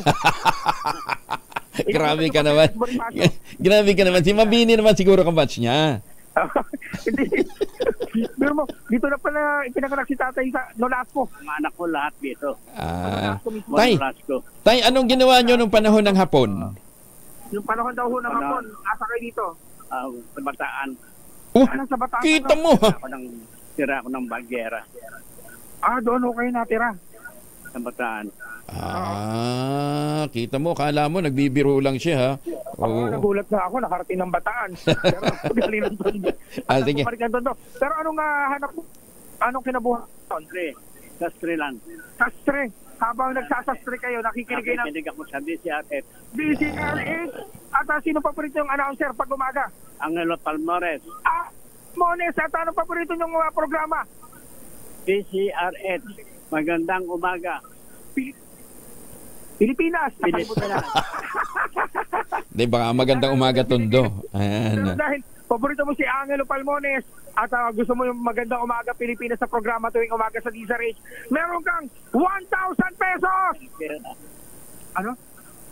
Salamat. Nagulat si tatay. Pero gusto mo ba bang pumogi? Siyempre. Tisuy yung dating oh. Baka lahat ng inopera namin na gusto pumogi, kailangan tumanggi. Wala ko sa edad ng pagiging pogi. Isot nyo lang itong DZRH t-shirt, popogi na kayo. Salamat. DZRH. Ayan. Oy, may grocery pa ha. Tay, may grocery pa yan. Kaya mo bang bitbitin? Ang kaya mo? Kaya ko mabigat. Ayan. Kasi may kasamang bigas, mga dilata, regalo sa'yo ng DZRH. Ano masasabi niyo po? Salamat sa DZRH. Ayan. Ako, maraming salamat. Kami pinagpapasalamat sa inyo. Mantakin nyo, sa loob ng 80 taon, kayo yung palagi nakasubaybay sa DZRH. Oo. So, kasing edad niya lang. Sherwin, kasing edad niya lang halos ang DZRH, di ba? Ilan tayo? 85. 85. Si tatay, 80 lang. 80 lang? 80 lang. Magtalag tayo ng 5 taon. Oo. Oy, nakatanggap na siya ng ano niya. 5 taon. Nakakatanggap na siya ng kanyang nung cash gift? May cash gift na siya. Kayo nung regalong pera ng pamahalaan sa mga may edad 80. Magkano nakuha nyo? 1,000. Oh? 1,000? Baka 10,000. Sa senior? Sa senior. Dapat 10,000 po yun Sa senior? Oh. Wala pa ho. Wala pa? Oh, sige. Wala pa ho ng 7,000. Okay, papalo up natin. Hindi, pwede ka yan. Puntahan niyo po sa City Hall. Doon nyo i-follow up sa Oscar ba yun? Oscar? Kasi dapat kayo makakatanggap na ng 10,000 dahil kayo edad 80 na. 80 na ako ngayon. Buo pa ba yung birth certificate nyo? Ano sa matalong? Kasama doon sa kartilya ng Katipunan na inatala yung birth certificate ni tatay. Sige. Salamat po. Ayan na. Maraming salamat po sa inyo at sa lahat ng mga taga-Tondo. Lakasan nyo na yung mga radyo nyo dahil mag-igot po ang DZRH dito sa inyong lugar. Baka kayo nang susunod gawin na natin ang 1,000 pesos sa DZRH Mas Malakas promo. Ours number 6. Sherwin Battle para tuloy-tuloy sa pagbabalita, tuloy-tuloy sa serbisyo. Sama-sama tayong Pilipino. Maraming salamat, Sherwin. Bagong balita, bagong impormasyon. Kasama si Kuya Angelo Palmones. Magandang umaga, Pilipinas! At saan man po ang lakad ho ninyo ngayong araw nito, huwag kalimutan pagbaunin ng ating mahal sa buhay ng Family Alcohol. Dalawang formulation ng Family Alcohol na pwede nating pagpilian. Yung Family 70% isopropyl alcohol, especially prepared for clinics, hospital, pharmacies, laboratories, pero okay na okay din po yan sa mga households. Very effective sa disinfection at sterilization. Ganyan ang bagsik ng Family 70% isopropyl alcohol. Maghapon man natin gamitin, no problem. Hindi po manunuyo ang ating mga kamay dahil meron po itong moisturizer. Yun namang mabangong Family Rubbing Compound Improved Cologne. Yun po yung mabangong isopropyl alcohol na gamit ng mga masahista, mga barbero, mga doktor, mga nurse, mga kumadrona for sponge bathing and other cleansing purposes. Family Rubbing Alcohol parang DZRH buk na sa mahabang panahon. Mabibili sa namang butik at convenience stores nationwide. Family Rubbing Alcohol hindi lang pampamilya, pang sports pa. 5:25 na. Pilipinas! Alas 5:30, pinalalahanan ni Vice President Sara Duterte ang publiko na maging mapagpatawad sa pagtatapos ng Ramadan. Sa isang video message ng Vice Presidente para sa Idul Fitir, sinabi niya na sana maging united tayong mga Pilipino sa kabila ng pagkakaiba ng paniniwala. Ayon kay Mayor Sara o kay VP Inday, ang panahon ng Idul Fitir ay isa ring panahon o pagkakataon sa atin na mapalalim pa ang ating pananampalataya. Ang pagtatapos ng Ramadan ay paalala sa atin na maging mapagkumbaba, mapagpatawad at palalimin pa ang ating pananampalataya. Naway patuloy nating isabuhay ang mga aral ng Quran at ng Propetang Muhammad at itaguyod ang kabutihan sa ating kapwa. Sa kabila ng ating pagkakaiba, ang pagkakaisa, paggalang at pagmamahal sa ating bansa ay napakahalaga. Samantala, sa iba pang mga balita, mga lider ng Kamara umaasa naman sa benepisyong pang-ekonomiya mula sa Biden-Kishida-Marcos Summit. Detalye na balita mula kay Manang Milky Regonan, Ariswald. Manang Milky. Tiwala ang mga leader ng Kamara na mabibigyan ng benepisyo ang ekonomiya ng Pilipinas sa nakatakdang trilateral summit na US President Joe Biden, Japanese Prime Minister Fumio Kishida at Pangulong Bongbong Marcos. Ang kay House Senior Deputy Speaker Aurelio Gonzales Jr., inaasahan na magkakasundo ang tatlong leader para palawakin economic cooperation na magreresulta ng dagdag na trabaho sa ating mga kababayan. Para kay House Majority Leader Manuel Jose Dalipe, ang Amerika at Japan ang pinakamalaking trading partners ng ating bansa. Sa panig ni House Deputy Speaker David Suarez, tulong sa sektor ng militar ang maasahan ng Pilipinas mula sa Estados Unidos at Japan na pinagkukunan natin ang pinakamalaking source ng official development assistance. Bukod sa benepisyong pang-ekonomiya, sinabi ng tatlong leader ng Kamara, makatutulong ang meeting sa pagpapanatiling kaayusan at kapayapaan sa Indo-Pacific region. Matatandaan ang South China Sea ay isang mahalagang pandaigdigang ruta ng kalakalan. Para sa kauna-una sa Pilipinas, DZRH, ako si Milgre Gunan.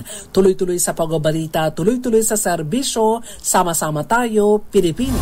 Maraming salamat Manang Milky. Pag-adjust naman sa working hours sa Metro Manila, suportado ni Senator Francis Tolentino. Detalye na balita mula kay Raymond at pa sa RH28. Raymond. Saludo si Senador Francis Tolentino sa Metro Manila Council o MMC sa paghanap ng solusyon sa matinding problema ng trapiko. Isa na rito ang pag-adjust sa oras ng trabaho ng mga empleyado sa mga local government units o LGU sa Metro Manila mula alas 7 ng umaga hanggang alas 4 ng hapon. Ayon kay Tolentino, bilang dating chairman ng Metro Manila Development Authority o MMDA, ang hakbang na ito ay pagpapatunay na ang MMC ay naghanap ng mga solusyon sa problema ng mga commuters. Hinimok nito si Pangulong Bongbong Marcos na magpalabas ng executive order upang gawing parehas na sa mas maaga ang oras ng pasok sa lahat ng ahensya ng pamahalaan alinsunod sa resolution ng MMC. Ang hakbang na ito ay nasa tamang direksyon upang marating ang isang sustainable at commuter-friendly na Metro Manila. Para sa kauna-unahan sa Pilipinas, DZRH, ito si Raymond Dadpaas, tuloy-tuloy sa pagbabalita, tuloy-tuloy sa serbisyo, sama-sama tayo, Pilipinas. Dagang salamat Raymond. Samantalang bangkay ng bagong silang na sanggol itinapon sa public cemetery sa Binbali, Pangasinan. Naku na alam. Pabira man lang, di man lang binigyan ng maayos na libing. Ano ha? Masantos siya kabasan at si Kamin sa ating mga kababayan dyan po sa Pangasinan. Detalye na balita mula kay Freddy Pajardo, RH38. Freddy. Isang patay na bagong silang na sanggulang natagpuan sa public cemetery sa Mabini Street, Barangay Poblacion, Binmalay. Sa ulat ni Chief of Police Lieutenant Colonel Christopher Valerio, nakita ni Ginoong Alberto de la Cruz, 53 anyos, caretaker ng sementeryo, ang isang kahon kung saan nakalagay ang bangkay ng sanggol. Agad ipinagbigay alam ni de la Cruz sa PNP ang kanyang natuklasan at kasama ng mga investigador ang kawani ng Municipal Health Office nang sila'y magsiyasat at matapos suriin ang bangkay ng sanggol na pinalalagay na higit 20 oras ng patay, ipinalibing na rin agad ito. Habang patuloy pang pagsisiyasat ng PNP upang matukoy ang walang pusong ina nang natagpo ang patay na sanggol para papanagutin sa batas. Mula sa Aksyon Radio Pangasinan, ito si Freddy Pajardo, tuloy-tuloy sa pagbabalita, tuloy-tuloy sa serbisyo, sama-sama tayo, Pilipinas. Maraming salamat, Freddy. Magandang umaga sa mga taga Davao del Norte. Ngayon na araw na ito, isa-serve yung suspension kay Governor Edwin Jubahib ng Davao del Norte. Teka nga, malaman natin. Wala naman tayong natanggap na balita na merong pinail na complaint. Ano, hindi nga daw nila alam kung anong basis ng issuance na yon at kung may nasunod bang due process. Ano, Kaya lang yung utos yata directly from the Office of the President. Medyo mabigat ho itong si Governor Edwin Jubahib kasi ang tinalo niya po ay angkan ng mga Florendo at mga kamag-anakan po ni Special Assistant to the President Anton Lagnameyo. Yan lang ho naman yung mga binangga niya doon. Kaya antabayanan po natin, ha? Nagbabala naman ang Department of Health sa publiko na tiyaking malinis ang mga swimming pool na paliguan ngayong summer. Ito ay para makaiwas sa infeksyon at waterborne diseases na maaaring makuha sa paliligo sa mga swimming pool. Ayon kay Health Secretary Ted Herbosa, bukod sa skin diseases, maaari ding mainom ng mga bata ang tubig sa swimming pool na pwedeng magresulta sa lost bowel movement. Pinaiiwas din ng eksperto ang publiko na gamitin ng higit isang pamilya ang inflatable pool upang makaiwas sa bakterya ng ihi pawis o laway mula sa ibang pamilya. O nga naman, dapat private pool yan. Ito na, kasama na natin si Provincial Administrator Engineer Josie Jean Rabaños ng Davao del Norte. Engineer, magandang umaga po sa inyo. Magandang umaga po, Sir Angel. Good morning po sa lahat na nagpapakinig po ng DZRA. Actually, last week pa namin nabalitaan na meron nga pong isi-serve daw po na suspension dito po kay Governor Edwin Jubahib. Ano ho bang complaint against Governor Jubahib? Sir, buti pa kayo, alam nyo. Kanina kami kahapon ng kami. Hindi pa formal ha. May nagsabi lang sa amin na ma-isi-serve. Lahat kami gulat kasi walang nangyari na investigation, preliminary investigation, inquiry. Hindi namin alam kung anong kaso. Wala talaga kaming alam as in. So bigla na lang po kahapon, tinawagan si Kuya Gov, may nag-inform sa kanya na A1 information na yun nga, may hinahanda na today is to serve yung preventive suspension. Tanong ba't preventive suspension? Anong case? So wala wala kayong natanggap wala sir, ni isang balita o tawag o information man lang from Office of the President, DILG o yung mga line agencies na dapat sila yung mag-process. Wala po, kung tingnan po natin, wala pong due process of law. Actually, hindi pala last week, nung Monday, kasi weekend namin natanggap din yung information. Kaya tataka nga kami. Sabi ko, ano bang kaso ni Governor Edwin? Kaya namin sana gusto matanong. So, negative. Wala kayong natatanggap na anumang information relative to any complaint? Wala po. Kasi ang ano nga namin doon, tinignan nga namin yung Administrative Order number 23, di ba? Nandun talaga sa Rule 6, preventive suspension. Nandun sa Section 3, sa grounds. Ang sabi doon, ikokot ko na lang, sir, ha? So, preventive suspension may be imposed at any time after the issues are joined. That is, after respondent has answered the complaint. Sabi, ano ba, kuya, may natanggap ka ba? Kasi ako as administrator, lahat ng incoming na mga communication, much more pa related to mga legal matters. Sa akin yung lumalanding, yung mga registered mails, yung mga ganun. So, never did I recall. Wala akong na-recall. Then, pina-check ko sa legal office namin kasi sila yung humahawak lahat. Wala din doon. Sa admin namin na official receiving namin sa Capitol, wala din. So, lahat ka kahapon, nag-iisip kami anong case. So, tinatanong namin yung mga tao kung meron bang yung DILG, wala rin silang alam. Sige, antayin na lang natin kung ano mangyayari today. But sino bang nakalaban ni Gov. Edwin nung nakaraang eleksyon? Yung mga sa 2019 po talaga. Parang repeat lang. Parang repeat. 2022 parang repeat lang nung nakaraan. Hindi, nagre-elect na siya. Di ba nagre-elect na siya? Nagre-elect na siya, oo. So sa re-election, sino nakalaban niya? Re-election, pa rin? Si Del Rosario pa rin. Mga Del Rosario pa rin. Mga Del Rosario pa rin. Hindi ba nakikialam ang mga Florendo tsaka mga Lagdameo?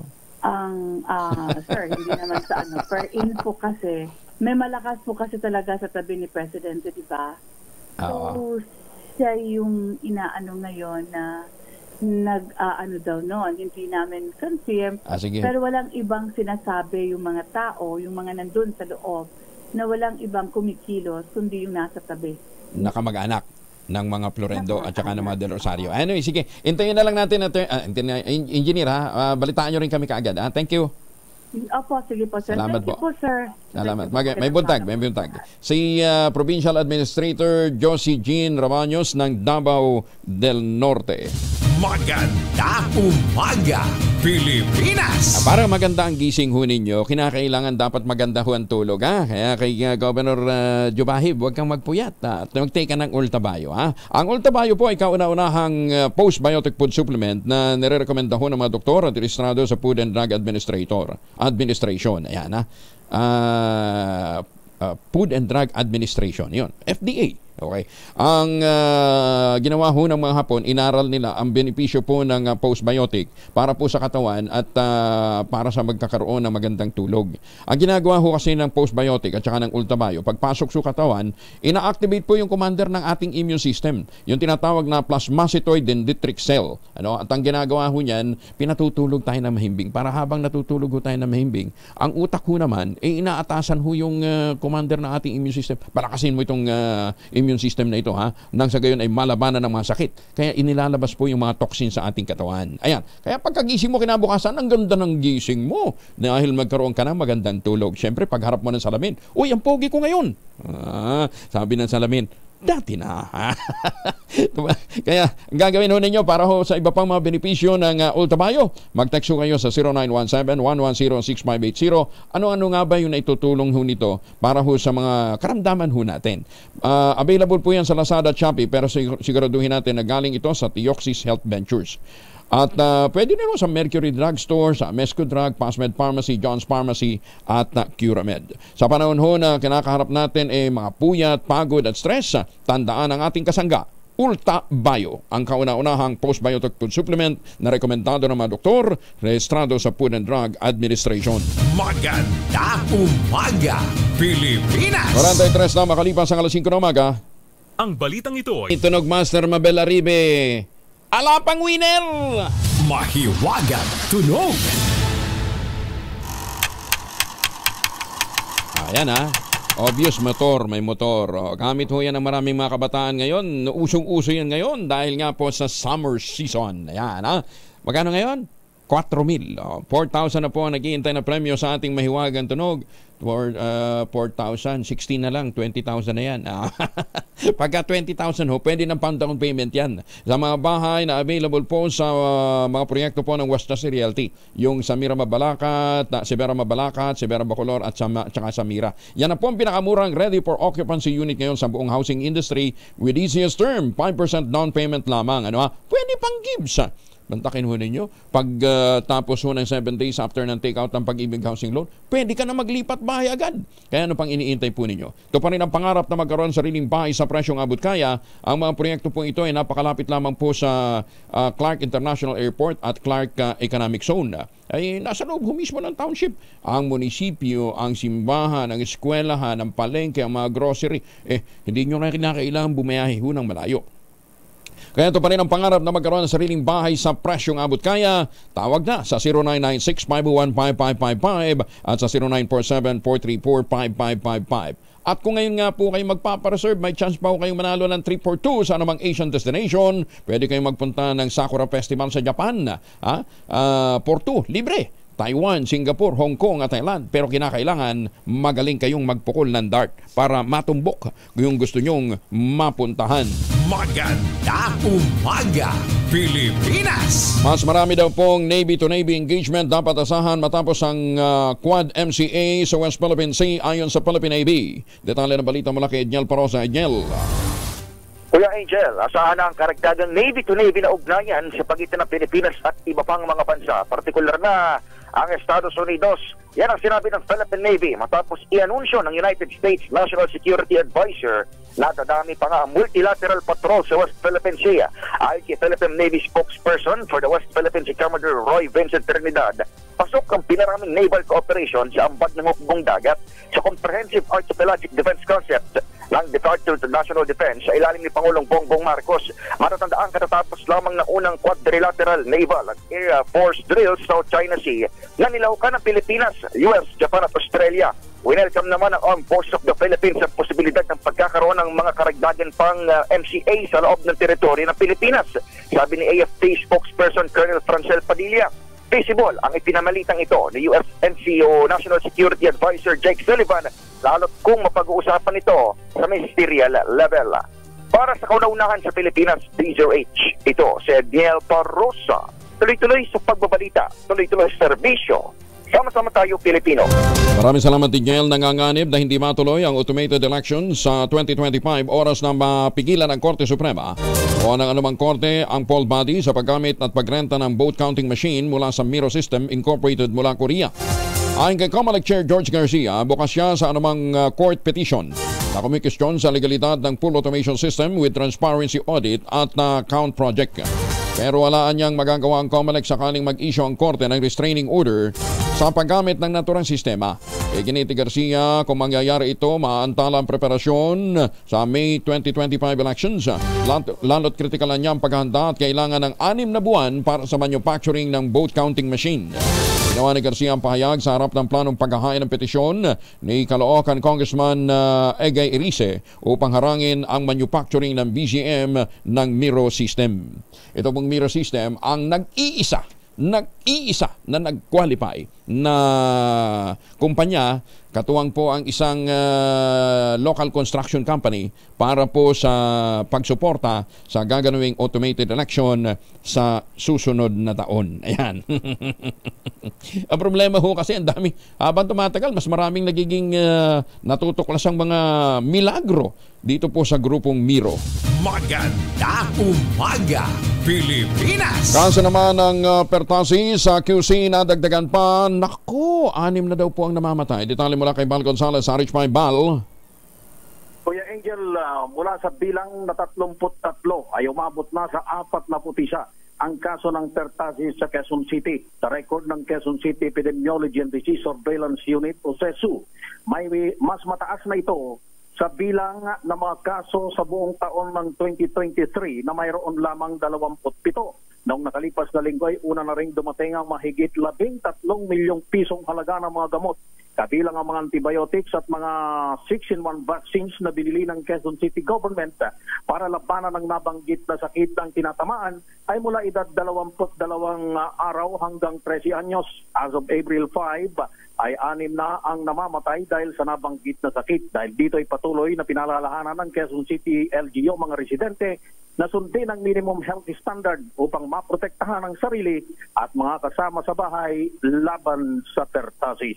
Para sa kauna-unahan sa Pilipinas, DZRH, ako naman, Bal Gonzales, tuloy-tuloy sa pagbabalita, tuloy-tuloy sa serbisyo. Sama-sama tayo, Pilipino. Maraming salamat ba? Lalaking pinaghahanap ng Police Region 4A sa kasong statutory rape pa. Nadali sa Dasmariñas City. Detalye mula kay Noche Kaka sa RH27. Noche, good morning. Ngayong buntag, Kuya Angel, bagsak na sa kulungan ng top 9 na most wanted person ng Police Calabarzon sa Dasmariñas City sa lalawigan ng Cavite. Sa pinaigting na Police Intelligence-Driven Operation na pinusasan si alias JR, presidente ng Barangay Sontres sa nasabing syudad. Ayon sa report, natuntun ng mga operatiba ang lungga ni alias JR sa Sitio Bisaya ng nasabing barangay. Siniribihan ito ng warrant of arrest sa kaso nitong 3 bilang na statutory rape na walang piyansa. Dalat Kananan sa Pilipinas, DCRA. Ako sinutikakasol tuloy sa pagbabalita, tuloy-tuloy sa serbisyo. Sama-sama tayo, Pilipino. Dagan salamat, Noche. 5 minuto na lamang bago po mag-ACS ng umaga. Bagong impormasyon kasama si Kuyang Angelo Palmones. Magandang umaga, Pilipinas! Nagbabala ang anti-cybercrime group ng Philippine National Police sa publiko laban sa peking modeling at fashion agents sa social media. Ayon kay PNP ACG Director Sidney Ernia, partikular na target ngayon ng modus na ito ay mga menor de edad na idinadawit sa sex exploitation. Ginawa ni Ernie ang pahayag kasunod ng pagkakaresto sa isang lalaki na nambiktima ng isang menor de edad. Hiningan ito ng hubad na larawan. Sinabi umano ng suspect na gagamitin ito para i-apply siya bilang model. Pero nang makuhang larawan, blinakmail na lamang ito at hinihingan pa ng pera. Dito na nagsumbong ang biktima at nagdulot nga ng pagkakaresto dito sa Malabon City. Pinapayuhan ng pulisya ang mga magulang i-monitor ang aktibidad ng inyong mga anak sa social media, lalong-lalo na ang mga minor de edad. Dahil madaling mabuli ho yan, ito pong mga walang hiyang nagsasamantala. Magandang umaga kay Senior Warden Dodgy Nagit. Yan po sa Altona Lodge 572 sa Victoria, Australia. Ay, magandang umaga sa mga suki natin dyan down under. Lalong-lalo na sa mga suki natin dyan sa New Zealand. Magandang umaga sa mga Pilipino sa Great Britain, sa Scotland. Daming mga Noipi doon, ano? Dos por dos, susunod na Angel sa Wild. Kuya Angel po, si Angelo Palmones nag-iiwan sa inyo na isang magandang umaga. Maraming salamat sa inyo walang sawang pagsubaybay, pakikinig at pagtitiwala. Magtanim ng kawayan para sa kalikasan at kabuhayan. Ang ating quote of the day ay mula po kay Carl Jung, isa pong Swiss psychologist. Ang sabi po ni Dr. Carl Jung, thinking is difficult. That's why most people judge. Ganun ka ba? Magandang umaga, Pilipinas! 2x2 at ACS Balita, susunod na.